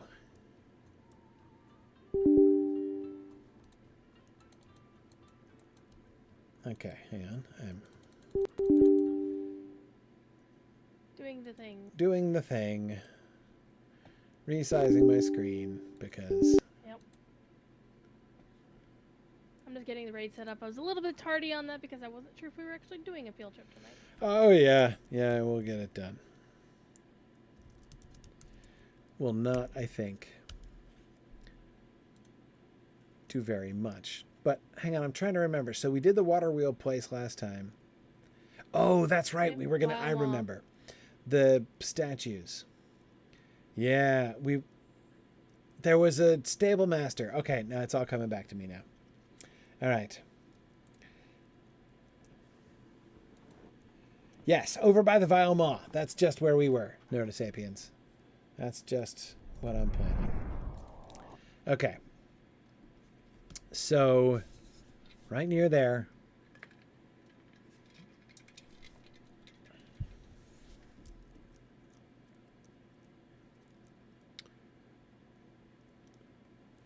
Let's see, coming back in now. Yep, southwest corner of the waterworks. Mm-hmm.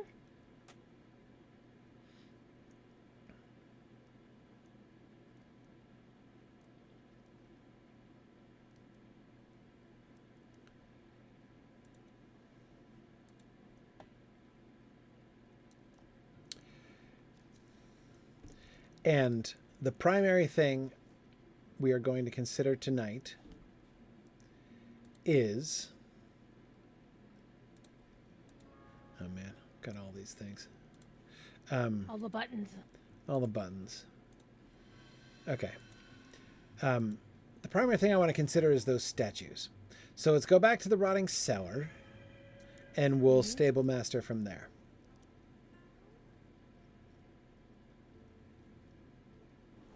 Yes. Now, JJ, I kind of like that theory. So JJ was just positing the theory that what the water wheels are doing, like what the machinery down here in the waterworks is designed to do, is not pump water, but pump air. That it might be an air circulation system, which is powered by the water down here in the waterworks. And I think that's an interesting theory. The day of the dwarves is coming. Let's see. The one that's labeled the Vile Maw, right? Yes, sir. Okay.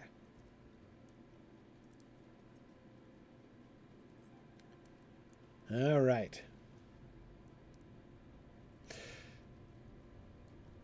It would make sense that they would be less free to avail themselves of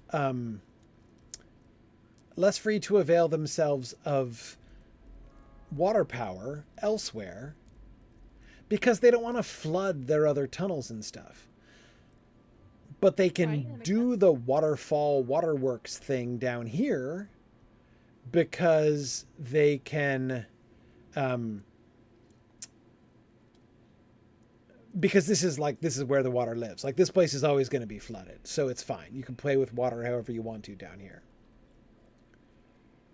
Okay, sorry. So what I'm doing, the reason I came down here and continue to back up here, is I'm trying to understand. So these are the statues. These are the same, like, weird modular dwarf statues that we saw inside the water wheel house.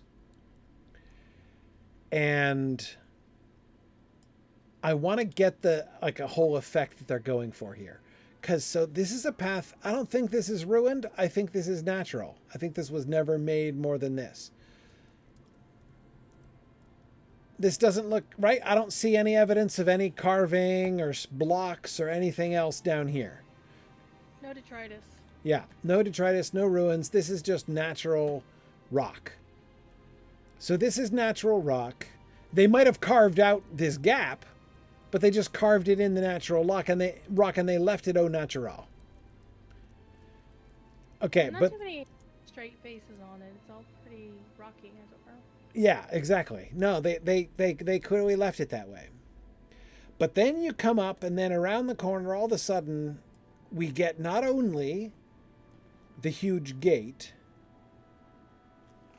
with the dwarf statue with the gateway beard, right? We have the waterfall beard, and this is the gateway beard, right? Right. A more modern one. Yes, more modern. Agreed. But it's flanked by these statues, which just look cruder than that sculpture in every way. I mean, when you look at the big face on the wall, look at the nose. Look at the shape and texture of the nose. Look at the wrinkles beneath the eyes. It's definitely a different tier of craftsmanship. I kind of always thought that these cruder statues were maybe like apprentice efforts, and the facade on the wall is the master effort. It's possible. They're not even long beards. They've got just like beards which jut out about 3 inches past their chin. I have a theory of what they represent, but I can't tell you because it's a game spoiler that you haven't been to yet. Okay. Well,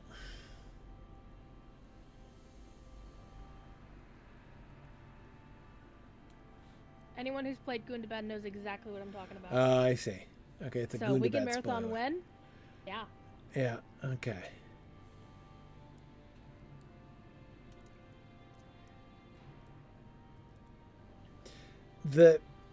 Look at the legs. Not only pieced together with bricks, but look at the feet.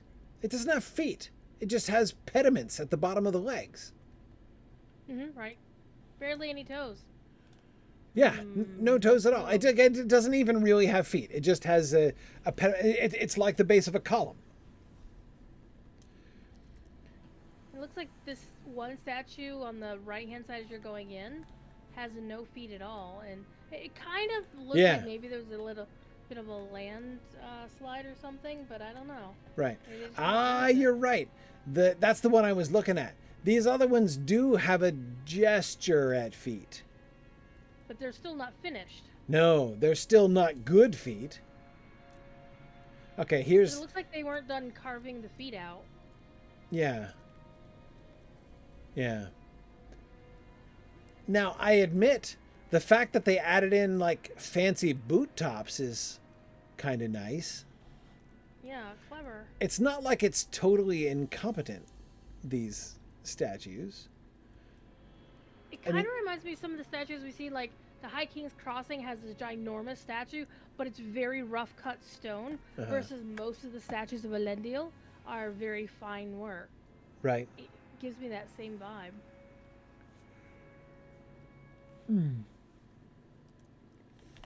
That's really interesting, JJ. I see. You were referring to these last week, but I didn't really see it, I think. You're talking about these squares down here, which look like... So JJ is interpreting these as stylized water wheels. These are like water wheel icons that decorate the base of the pedestal, the pedestals here. Mm-hmm. That's really interesting. That does suggest, so we have seen this style nowhere else, and that suggests that it's sort of special Okay. here. Now, hang on a second. Let's do it the other way around now. Let's go Leave to this the other place. doorway here and look out.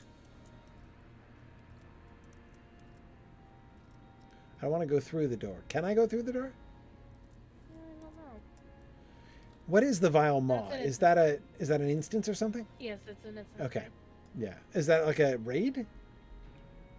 I don't believe Or so, whatever. but it does say we have too many people. Anyway. Yeah, it's like a smaller person. What's the Person. place that I'm thinking of? Up here.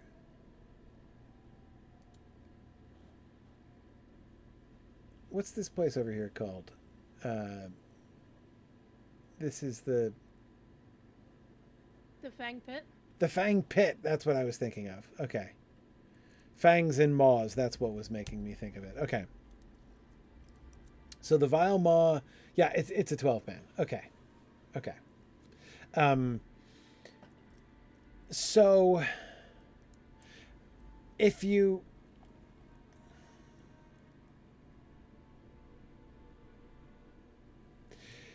stand at this doorway looking out, these ranks of statues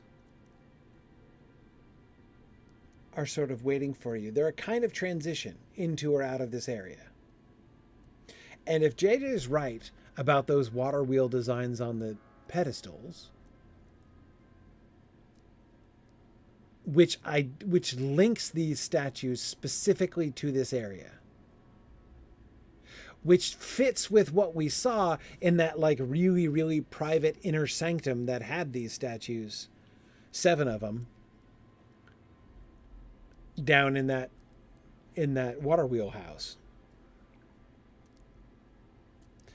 Then these are either standing here in welcome, or they're standing here in warning, or they're standing here as guardians, symbolically. The fact that they're lined up along this path to this enormous doorway, there's clear ceremony here. But there's the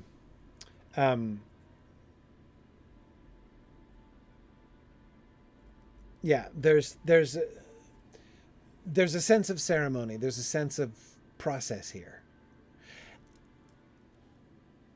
If we are correct in guessing that the decorations around the door, both the huge gateway face and even the like cute little long-beard dwarves holding up the lights there, They look like chess pieces. Yeah, exactly. The little chess piece Atlas dwarves holding up the pedestals. Um, The tree roots going down the side, which is interesting. yes. Yeah, exactly. I was looking at that from a distance.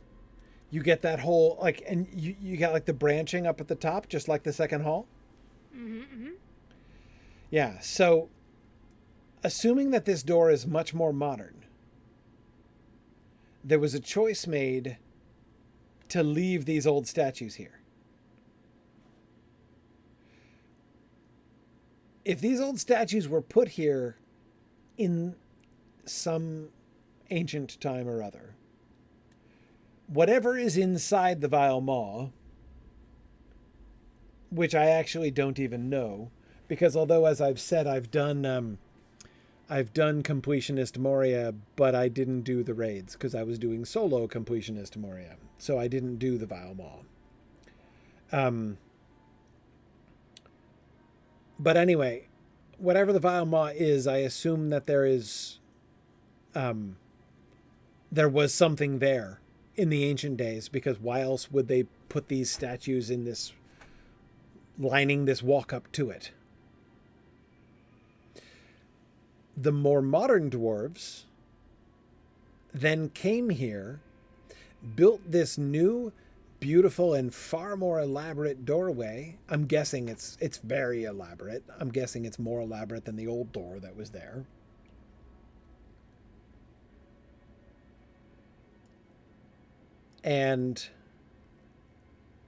But they left these old statues as what? A marker of, like, because out of respect for ancient traditions of this place, perhaps?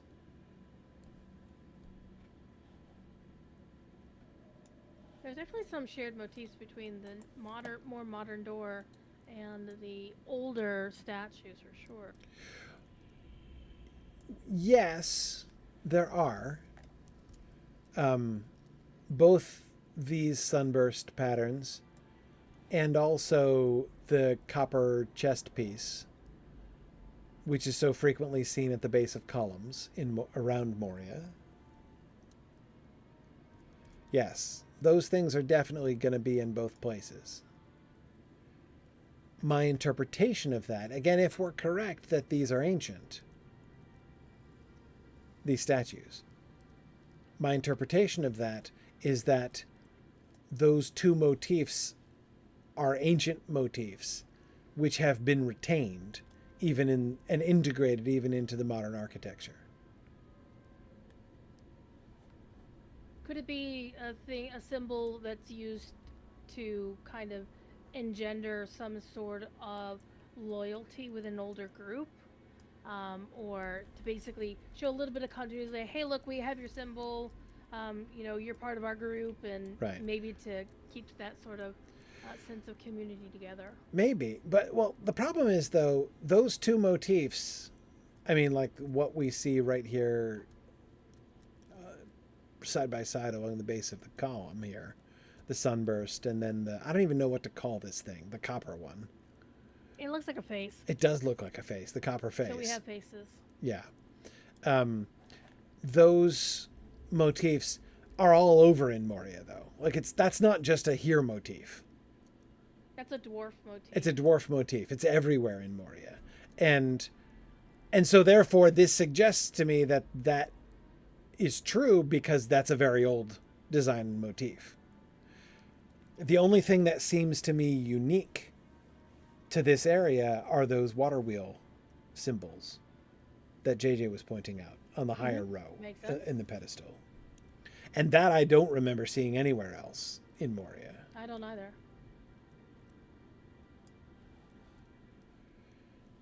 Yeah. So yeah, I think the fact that we can see, so like there's the sunburst motif on the wall here, and there's the copper faces right next to each other in the same kind of pattern as we see on the pedestal. So that is either still there from before, but in any case, it's been deliberately retained if It's either been imitated or it's been deliberately retained. It's different kind of stone either way. One is a more brown stone, the other's a more gray stone. Yeah.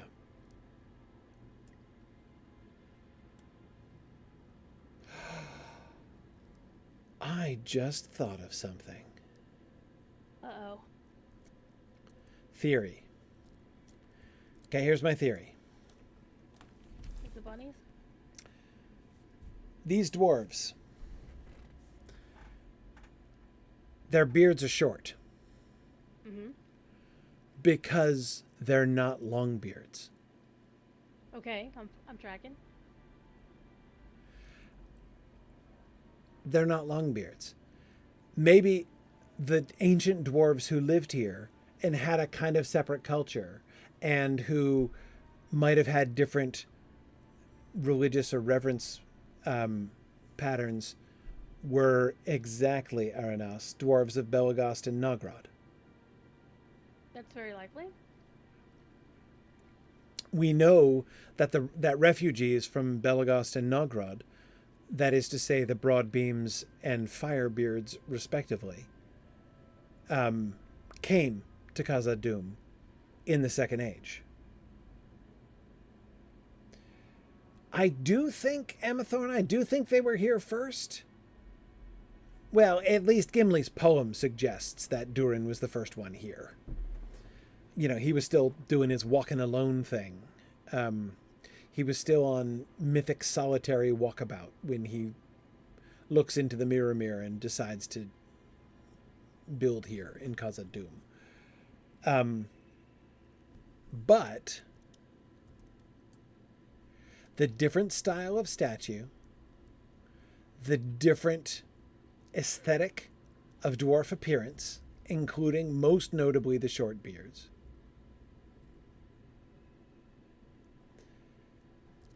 and the sort of respect that is being shown here, because again, if I'm going to the other end to look back from the other way again, the new sculpture, the new doorway,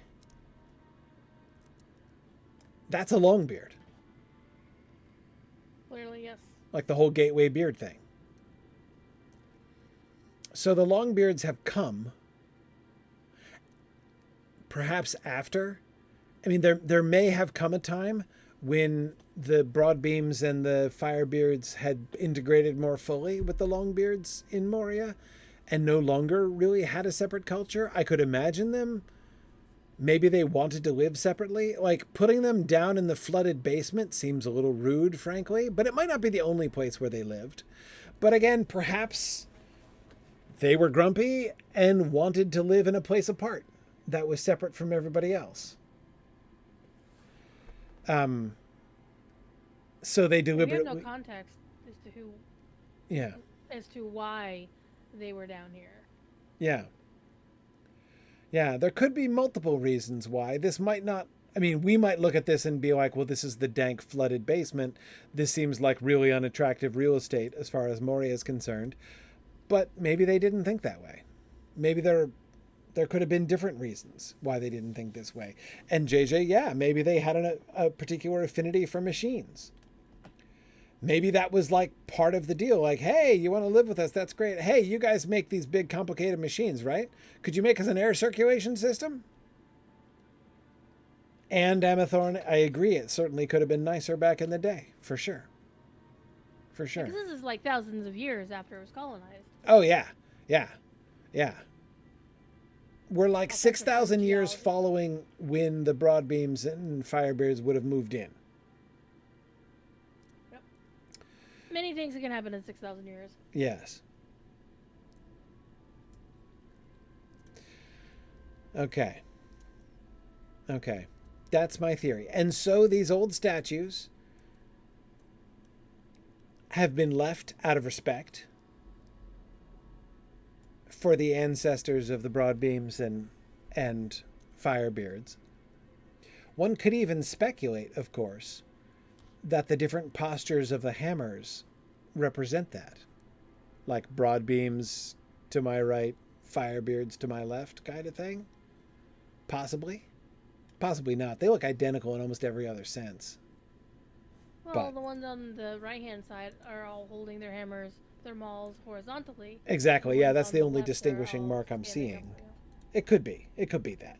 It could be that. But interesting. Interesting. Okay. That's my theory. All right, so we can do one more pass maybe up in the... We didn't go to this other machine building in the north. No, we did not. So next time we'll peek around up there. And then from here we were going up to the Silvertine Lodes? Yes, indeed. Okay. All right. Now So we'll easy take to get to probably something. one last field trip looking around in the north here and seeing if we can kind of square this.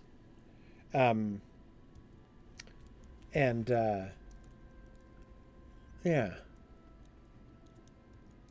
Yeah.